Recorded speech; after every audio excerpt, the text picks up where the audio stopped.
Hello everyone, welcome to my YouTube channel. कैसे आप सब लोग? आशा करता हूँ आप लोग स्वस्थ होंगे, मस्त होंगे। तो दोस्तों, आज हम आप लोगों के लिए त्रिकोणमिति के सारणी लेकर आया हूँ।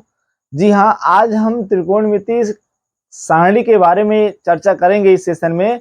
और त्रिकोणमिति सारणी को कैसे हम बहुत आसानी के साथ, बहुत सरलता के साथ आप लोगों को हम याद कराने वाले हैं और याद करने की ट्रिक को बताने वाले हैं।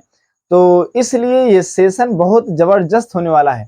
इसके पहले वाले सेशन में हम, या इसके पहले वाले लेक्चर में हम त्रिकोणमिति की खोज किसने किया था, कब हुई थी, इनके रेशियो क्या क्या होते हैं, और त्रिकोणमिति के 6 टाइप के क्वेश्चन कैसे कैसे हम हाइपोटेनस, बेस और परपेंडिकुलर के आधार पर, और पाइथागोरस थ्योरम से रिलेटेड जितने भी क्वेश्चन हैं, उन क्वेश्चनों को टाइप वाइज हम बहुत अच्छी तरीके से इसके पहले वाले वीडियो में मैं बता चुका हूं। यदि आप लोग उस वीडियो को नहीं देखे हो तो जाकर आप लोग उसे देख लेना, और उस वीडियो का लिंक हम इस वीडियो के डिस्क्रिप्शन बॉक्स में डाल दे रहे हैं, और आप लोग जरूर देख लेना। क्योंकि अगर वो बेसिक है, अगर आप उसको पढ़े रहोगे तो आपको बहुत अच्छे और भले भांत से सवाल लगाने में आप दिक्कत नहीं होगी, और बहुत आसानी के साथ आप इन सवालों को हल कर सकते हो। तो आज का ये त्रिकोणमिति का चौथा लेक्चर है, और चौथे लेक्चर में हम त्रिकोणमिति के सारणी के बारे में डिस्कशन करने वाले हैं। तो इसलिए यह सेशन बहुत ही जबरदस्त है। तो आप लोग यदि हमारे चैनल पर नए हो तो सबसे पहले यार चैनल को सब्सक्राइब कर लीजिएगा और शेयर कर लीजिएगा, और बेल आइकन की घंटी दबा दीजिएगा, ताकि इस प्रकार का वीडियो या इस प्रकार की ट्रिक जैसे हम अपने चैनल के माध्यम में अपलोड करते हैं तो सबसे पहले नोटिफिकेशन आपके पास जाए। तो चलिए, हम समय को ना गंवाते हुए आज हम डिस्कशन करने चल रहे हैं कि त्रिकोणमिति के सारणी को कैसे हम बहुत आसानी के साथ, सरलता के साथ याद कर सकते हैं। इन सारणी को हम याद करने की 2 ट्रिक लेकर आया हूं। कितनी ट्रिक? 2 ट्रिक लेकर आया हूं। और पहली ट्रिक हम टेबल के माध्यम से आपको लर्न कराएंगे, और दूसरी ट्रिक को हम फिंगर के माध्यम में, हथेली के माध्यम में दिखाएंगे कि इन हथेली के माध्यम में भी हम, इन माध्यमों से भी हम sine theta, cos theta, sine 30 अंश, कॉस 30 अंश, tan 45 अंश, साइन 90 अंश आदि के सभी के मान हम इन हथेली के माध्यम में, अंगुलियों के माध्यम में बहुत आसानी के साथ याद कर सकते हैं। कि एग्जाम में आप यदि किसी का फार्मूला भूल जाते हो तो आपका हाथ आपके पास रहता है, और आप अपने हाथों के माध्यम से बहुत आसानी के साथ आप इन सारणी वाले एंगलों को, sine theta, sine 90, cos 90, tan 45 अंश के मान को बहुत आसानी के साथ याद कर सकते हैं। तो आइए हम देखते हैं कि इन सारणी को कैसे हम याद करते हैं, हम सेशन के माध्यम में दर्शा रहे हैं। तो सबसे पहले हम एक टेबल बनाएंगे। त्रिकोणमिति का सारणी का टेबल होता ही है, तो हम इन टेबल बनाएंगे, और इन टेबलों में हम क्या करेंगे, कोष्ठक बनाएंगे, और कोष्ठकों में 0 डिग्री, 30 डिग्री, 45 डिग्री, 60 डिग्री और 90 डिग्री का कोष्ठक बनाते हुए हम लिख लेंगे। अर्थात समझ गए होंगे मेरी बात को, हम क्या कह रहे हैं कि 0 अंश, 30 अंश, 45 अंश, 60 अंश और 90 अंश, 30, 45, 60, 90 अंश के कोण बना दिए। दूसरी बात, हम दूसरे कोष्ठक में कॉलम में हम क्या लिखेंगे, sine theta, cos theta, tan theta, cot theta, sec theta और कोसेक थीटा। ये त्रिकोणमिति के रेशियो हैं। क्या है? रेशियो है। इन रेशियो के साथ हम इन डिग्रियों को कैसे, हम इन मानों को आसानी के साथ याद करते हैं। अब हम करते क्या है, सबसे पहले ये करते हैं कि हम 0 से स्टार्ट करते हैं। क्या करते हैं? 0 से स्टार्ट करते हैं। 0 लिख लेते हैं, 1 लिखते हैं, 2 लिखते हैं, 3 लिखते हैं, 4 लिखते हैं। इतना लिख लीजिए। लिख लिए 0, 1, 2, 3, 4। ठीक है। अब उसके बाद क्या करना है कि सब में बटा लगा दीजिएगा। क्या लगा दीजिएगा? बटा लगा दीजिएगा। और बटा लगाने के बाद सबके हर में डिनोमिनेटर में 4 लिख दीजिएगा। क्या कर देना, सबको 4 से भाग देना है।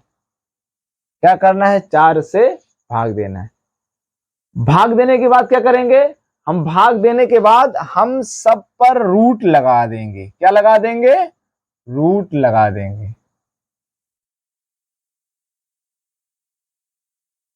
ठीक, रूट लगाने के बाद ये देखते हैं कि रूट के अंदर की संख्याएं कौन कौन सी कट रही हैं, उन संख्याओं को काट देंगे। जैसे 0/4 तो कटेगा नहीं, 1/4 तो कटेगा नहीं, 2/4 कट रहा है तो 2 को काट दीजिए, 1 होगा, इसका हो जाएगा 2, अर्थात हम लिख सकते हैं √1/2।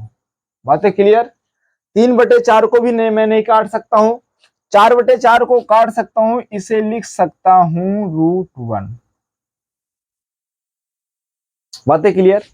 यदि इतनी बात क्लियर हो गई हो तो अब आगे की प्रोसेस मैं बता रहा हूं कि अब करना क्या है। अब कुछ नहीं करना है, जीरो का, यदि हम 0 का रूट निकालते हैं तो 0 का 0 होता है, और 4 का रूट निकालेंगे तो 4 का रूट 2 हो जाएगा। कितना हो जाएगा, 2, क्योंकि हम बता रहे हैं कि यदि ये 4 है तो इसको लिख सकते हैं √2 इंटू √2। जब सेम करंडी होती है तो करंडी गायब हो जाती है और 2 हमारा उत्तर हो जाता है। ठीक है, तो इसी प्रकार से 0/2 हो जाएगा। इसका देखो 1 का यदि हम करंडी निकालेंगे तो 1 का 1 ही होता है, 1 का 1 ही होता है, और √4 का क्या हो जाएगा, 2 हो जाएगा। क्या हो जाएगा, 2 हो जाएगा।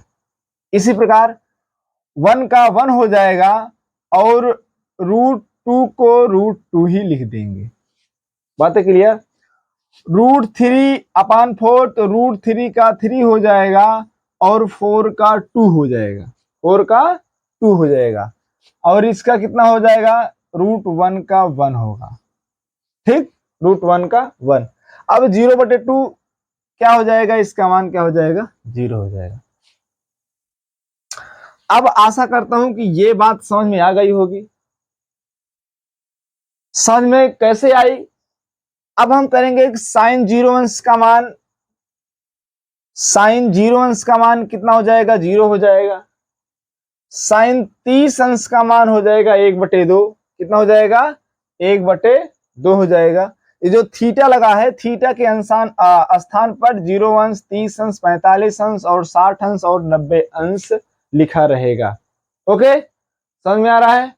तो आइए हम देखते हैं अब क्या होता है कि साइन 0 अंश का मान 0 हो जाएगा, साइन 30 अंश का मान 1/2 हो जाएगा, साइन 45 अंश का मान 1/√2 हो जाएगा, साइन 60 अंश का मान √3/2 हो जाएगा, और साइन 90 अंश का मान 1 हो जाएगा।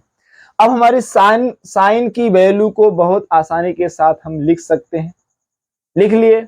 यदि हम इसे लिख लिए तो हम अगले में जाते हैं, कॉस के वैल्यू को कैसे हम लगाते हैं।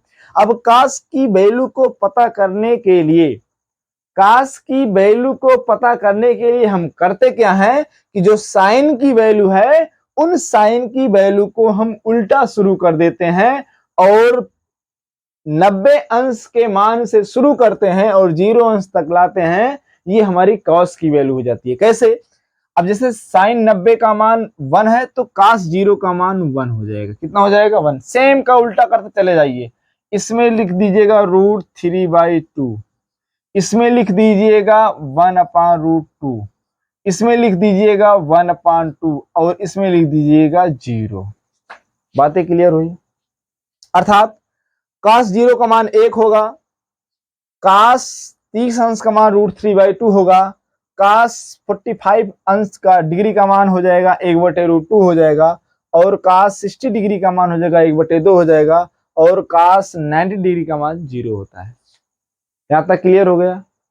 यदि आपको अच्छा लग रहा हो सेशन तो सेशन को शेयर कर लीजिएगा और कमेंट बॉक्स में बताना कि यह सारणी अच्छे विधि से बताई जा रही है कि नहीं। ठीक है, आइए आगे देखते हैं।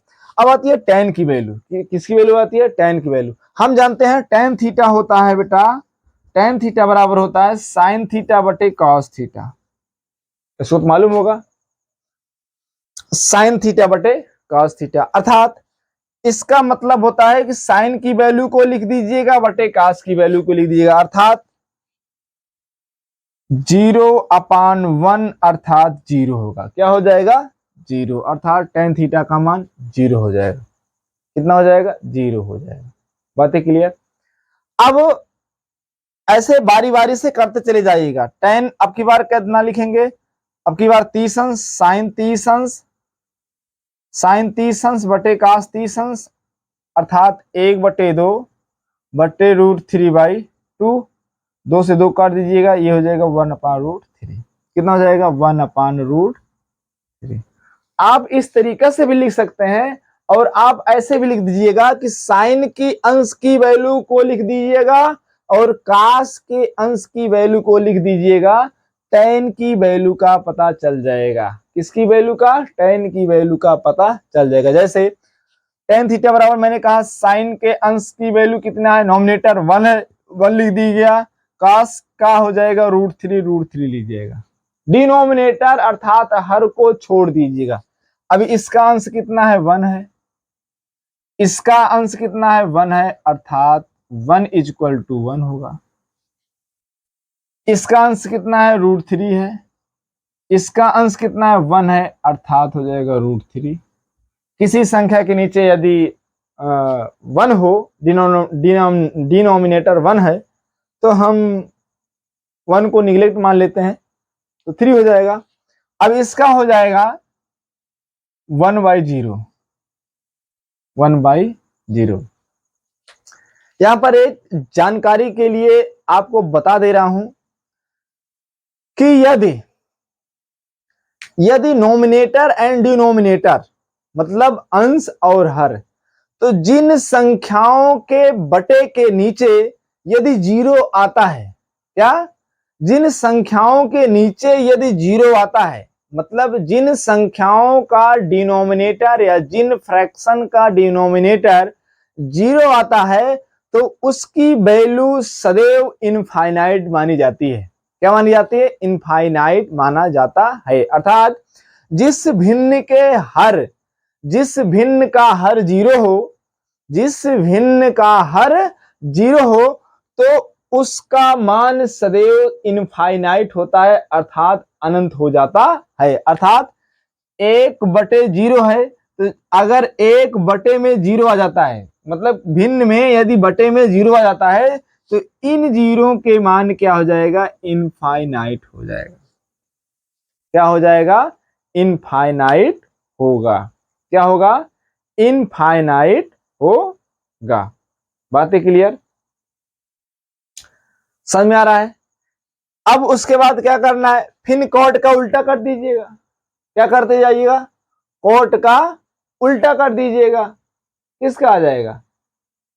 सॉरी, tan का उल्टा कर दीजिए, काट का आ जाएगा। tan का उल्टा कर दो तो क्या किसका आ जाएगा? काट का आ जाएगा।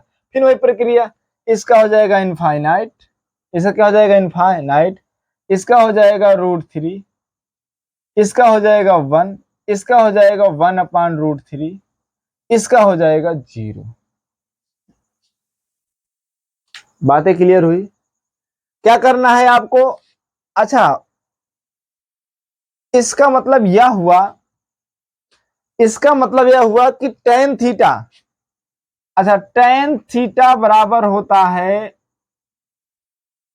सॉरी, cot थीटा बराबर होता है 1/tan थीटा। क्या होता है? cot थीटा बराबर 1/tan थीटा। अर्थात इनके सभी वैल्यू को 1 में लिख दीजिएगा, तो इन सब का मान आ जाएगा। मतलब सबको उल्टा कर दीजिए। tan का उल्टा काट होता है। tan का उल्टा क्या होता है? काट होता है। मतलब tan के मान को पलट दीजिए, तो किसका मान आ जाएगा? काट का मान आ जाएगा। देखो, इनफाइनाइट है, इसको पलट दीजिए, √3 हो जाएगा, इसको पलट दीजिए 1 हो जाएगा, इसको पलट दीजिए 1/√3 हो जाएगा, इसको पलट दोगे तो क्या हो जाएगा? 0 हो जाएगा। ठीक है, आप इस प्रकार से भी लिख सकते हैं, या तो आप सीधे tan का इसका आप अपोजिट करते चले जाइए, कॉट की वैल्यू आ जाएगी। अब आते हैं हम सेक की वैल्यू को कैसे पता करते हैं। किसकी वैल्यू को? सेक की वैल्यू को हम पता करते हैं कि सेक की वैल्यू को हम कैसे लगाते हैं। हम जानते हैं कि सेक थीटा बराबर होता है 1/cos थीटा। क्या होता है, सेक थीटा बराबर होता है 1 अपान कॉस थीटा, अर्थात इसको क्या कर देंगे 1 अपॉन कॉस थीटा कर देंगे, क्या कर देंगे 1 अपॉन कॉस थीटा, अर्थात सेक थीटा जहां पर रहेगा तो 1 upon cos theta 1 upon cos zero का मान कितना हो जाएगा 1, अर्थात 1 हो जाएगा, क्या हो जाएगा 1 हो जाएगा। बातें क्लियर हुई। अब क्या कर दो कि कॉस थीटा के मान को उलट दीजिए, क्या होगा कॉस थीटा के मान को उलट दीजिए तो हम किसकी वैल्यू निकाल देंगे, सेक थीटा की वैल्यू निकाल देते हैं। किसके निकालेंगे, सेक थीटा, कॉस थीटा की वैल्यू के मान को हम उलट देंगे, पलट देंगे तो हमारी वैल्यू आ जाएगी सेक थीटा का मान आ जाएगा, किसका आ जाएगा सेक थीटा। जैसे देखते हैं सेक थीटा बराबर हो जाएगा 1, अब इसी को पलट दीजिएगा, इसका हो जाएगा 2 अपॉन रूट 3, उलट दे रहा हूं, इसका हो जाएगा √2, इसका हो जाएगा 2, क्या हो जाएगा इसका हो जाएगा 2। अब यदि इसको उलटते हैं तो ये हो जाएगा 1 अपान 0, क्या हो जाएगा 1 अपान 0, अर्थात इसको जब उल्टेंगे तो 1 अपान 0 हो जाएगा, 1 अपान 0 का क्या हो जाएगा इनफाइनाइट होगा, क्या होगा 1 अपान 0 को क्या हो जाएगा इनफाइनाइट होगा। बातें क्लियर, यहां तक समझ में आ रहा कि नहीं आ रहा है, समझ में आ रहा है? यदि समझ में आ रहा हो तो सेशन को लाइक करते जाइए, लाइक करते रहिएगा, ठीक है। अब आइए आगे देखते हैं कोसेक थीटा, कोसेक थीटा बराबर होता है 1 अपान साइन थीटा, क्या हो जाएगा 1 अपान साइन थीटा, अर्थात साइन थीटा के मान को यदि हम पलट देंगे, साइन थीटा के मान को यदि हम पलट देते हैं तो किसकी वैल्यू आ जाती है, कोसेक थीटा की वैल्यू आ जाती है। जैसे या तो आप जैसे बताए थे वैसे लिख दीजिएगा, अब इसका मान पलटेंगे किसका साइन 1 अपान साइन, अब इसका मान पलटेंगे तो इसका हो जाएगा 1 अपान 0, क्या हो जाएगा 1 अपान साइन हो जाएगा ना कोसेक थीटा बराबर, तो 1 अपान साइन थीटा की वैल्यू के मान 0 है, अर्थात 1 अपान 0, मैंने बताया कि यदि भिन्न के हर का मान 0 हो जाता है तो वो संख्याएं क्या हो जाती है इनफाइनाइट हो जाएगी, क्या हो जाएगी इनफाइनाइट हो जाएगी। अब उल्टा करते चले जाइए, इसका हो जाएगा 2, इसका हो जाएगा √2, इसका हो जाएगा 2 अपान √3, इसका हो जाएगा 1, क्या हो जाएगा इसका हो जाएगा 1, क्या हो जाएगा इसका हो जाएगा 1। बातें समझ में आ रही है। अब cos 0 का कोसेक 0 अंश का मान हो जाएगा इनफाइनाइट, कोसेक 30 अंश का मान हो जाएगा 2, कोसेक 45 अंश का मान हो जाएगा √2, कोसेक 60 अंश का मान हो जाएगा 2 अपान √3, कोसेक 90 डिग्री का मान हो जाएगा 1, क्या हो जाएगा 1। इस प्रकार से हम इन ट्राइगोनोमेट्री सारणी को, टेबल को, त्रिकोणमिति सारणी को हम कैसे आसानी के साथ याद कर सकते हैं। बातें क्लियर हुई, समझ में आया कि इन सारणी को हम ऐसे आसानी के साथ याद कर सकते हैं, और यही हमारी शानदार ट्रिक। बातें क्लियर हुई कि यह हम कैसे त्रिकोणमिति सारणी को कैसे याद कर सकते हैं। ध्यान देना कि कुछ चीज का मान जो होता है वो सेम होता है, जैसे अब इनको याद कैसे करेंगे, जैसे 2 का मान सेम होता है, कैसे, जैसे होता है कि जैसे यदि हम साइन 45 और कास 45 की बात करें, साइन 45 और कास 45 अंश की बात करें तो इसका मान क्या हो जाएगा 1 अपान √2 होता है, क्या होता है 1 अपान √2 होता है। बातें क्लियर हो रही है नहीं हो रही, हो रही है ना, ठीक है, नोट करते जाइए। साइन 45 कॉस 45 का मान 1/√2 होता है, और tan 45 और cot 45 अंश का मान सदैव 1 होता है, कितना होता है 1 होता है, और सेक 45 कोसेक 45 अंश का मान √2 होता है, कितना होता है √2 होता है। ये इतने मान समान होते हैं, मतलब जो साइन 45 अंश का मान होगा वही मान cos 45 का होगा, जो मान tan 45 का होगा वही मान cot 45 का होगा, और जो मान sec 45 का होगा वही मान cosec 45 का भी होगा। बातें क्लियर हुई, समझ में आ रहा है? तो इस प्रकार से हम बहुत आसानी से हम याद कर सकते हैं। अब और क्या याद कर सकते हैं? और इन्हें याद कर सकते हैं कि साइन 30 अंश, साइन 30 अंश और cos 60 अंश का मान 1/2 होता है। किसका होता है? जस्ट अपोजिट होता है, just sine 30 cos 60, sine 30 cos 60 का मान 1/2 होता है, और साइन 60 और cos 30 अंश का मान, साइन 60 और cos 30 अंश का मान √3/2 होता है। क्या होता है? साइन 30 cos 60 का मान 1/2 होता है, साइन 60 cos 30 अंश का मान √3/2 होता है। क्लियर? अब और क्या होता है? अब tan 30 cot 60, tan 30 cot 60 अंश का मान 1/√3 होता है। कितना होता है? 1/√3 होता है। कितना होता है? 1/√3 होता है। बातें क्लियर हुई? और क्या होगा? tan 60 cot 30 अंश का मान √3 होता है। कितना होता है? tan 60 cot 30 अंश का मान √3 होता है। बातें क्लियर हो रही नहीं हो रही? अब और क्या ज्ञात कर सकते हैं कि sec 30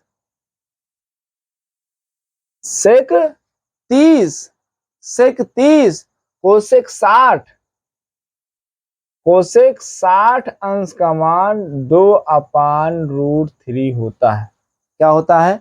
2/√3 होता है। और लास्ट sec 60 क्या? sec 60 और cosec 30 अंश का मान 2 होता है। कितना होता है? 2 होता है।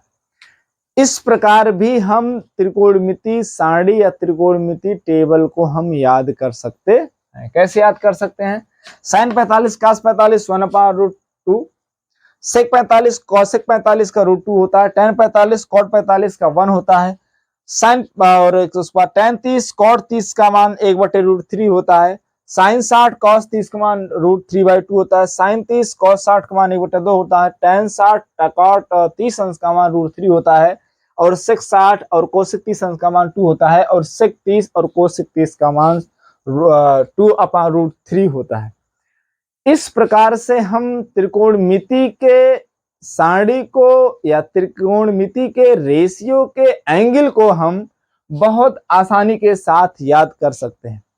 ठीक है, तो आज के सेशन में हम बस केवल त्रिकोणमिति सारणी के बारे में चर्चा कर रहे हैं, और अगले सेशन में हम त्रिकोणमिति के सारणी को कैसे हम फिंगर के माध्यम में याद करते हैं, कैसे हम आपको फिंगर के माध्यम में याद कराएंगे कि केवल फिंगर आपकी रहेगी, और इन फिंगर को देखकर हम बता सकते हैं कि साइन 0 अंश का मान क्या होगा, cos 45 अंश का मान क्या होगा, tan 30 अंश का मान क्या होगा। आप केवल हथेली को देखकर आप बता देंगे। तो ऐसी शानदार ट्रिक हम अगले वीडियो में लेकर आएंगे। तो आज का सेशन आपको कैसे लगा, आप लोग कमेंट बॉक्स में जरूर बताना, और हथेली का आप सारणी यदि जानना चाहते हो तो आप लोग कमेंट में जरूर बताना, और हम अगले वीडियो में हम यही सारणी को हम हथेली के माध्यम में आपको लेकर आएंगे कि इन सारणी को कैसे हथेली के माध्यम में आपको बहुत आसानी के साथ आपको याद होगा। इसके बारे में डिस्कशन हम अगले वीडियो में करेंगे। और आज का यह शानदार सेशन आपको कैसे लगा, कमेंट बॉक्स में जरूर बताना। और यदि आप हमारे चैनल पे नए हो तो यार सबसे पहले आप लोग चैनल को सब्सक्राइब कर लीजिएगा और बेल आइकन की घंटी दबा दीजिएगा, ताकि ऐसी शानदार ट्रिक या ऐसे शानदार वीडियो हम जब भी अपने चैनल के माध्यम में अपलोड करूं तो सबसे पहले नोटिफिकेशन आपके पास जाए। तो मिलते हैं एक शानदार क्लास के साथ अगले वीडियो में। तब तक के लिए जय हिंद, जय भारत, वंदे मातरम।